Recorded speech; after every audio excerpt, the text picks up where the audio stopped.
nom de Dieu, le tout clément, le tout miséricordieux.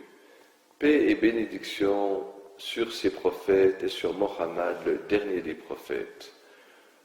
Vous savez que le Coran attribue aux prophètes, à tous les prophètes, les plus belles qualités, car Dieu les avait suscités comme exemple à suivre. Ils ne pouvaient pas commettre des péchés et ensuite dire à leur peuple de ne pas les commettre. Ils ne pouvaient pas non plus dire des mensonges dans le message qu'ils avaient à transmettre de la part de Dieu, sans quoi on ne pouvait plus leur faire confiance, comme nous le trouvons mentionné dans plusieurs endroits de la Bible. Aujourd'hui, je vous présente une différence de très grande importance. Vous savez que dans la Bible, lorsque Moïse était occupé à la rencontre de son Seigneur qui lui transmettait la Torah, que pendant ce temps, le prophète Aaron était resté avec le peuple d'Israël et que celui-ci lui avait demandé de fabriquer un veau en or, une idole, pour l'adorer. C'est comme ça que les enfants d'Israël, après avoir été témoins de ce miracle extraordinaire que Dieu a ouvert la mer et les a sauvés de la tyrannie de Pharaon, les enfants d'Israël, pour remercier Dieu, dans leur ingratitude, avaient fabriqué ce veau. Or, dans la Bible, nous trouvons que c'est Aaron qui a fait ce veau, tandis que dans le Coran, ce n'est pas Aaron, c'est Al-Samiri. Mais nous trouvons aussi dans le récit biblique que Moïse, une fois descendu de la montagne, va demander à Dieu de revenir de sa colère, de ne pas châtier le peuple. Et on va voir dans le récit que je vais vous citer que Dieu va revenir sur sa décision et il va châtier le peuple, mais il ne va pas châtier Aaron qui a fait le veau d'or. Dieu se repentit sur le conseil de Moïse, livre de l'Exode au chapitre 32 et au verset 14. Et ensuite il revient sur sa décision et punit les Juifs qui ont adoré le veau d'or. Au verset 34 et 35 du même chapitre. Mais il ne punit pas le prophète Aaron qui a fabriqué le veau d'or. Dans le noble Coran, ce n'est pas un prophète de Dieu, Aaron, qui a fabriqué le veau d'or, mais c'est Al-Samiri.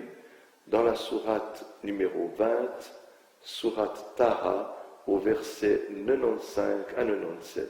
Encore une preuve que Mohammed n'a pas copié le Coran sur la Bible. Walhamdulillahi Rabbil Alamin, louange à Dieu, Seigneur des mondes, de nous avoir révélé ce livre afin de nous guider vers la vérité tout entière. Allahu Akbar, Allahu Akbar.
يجعل له من قبل سميا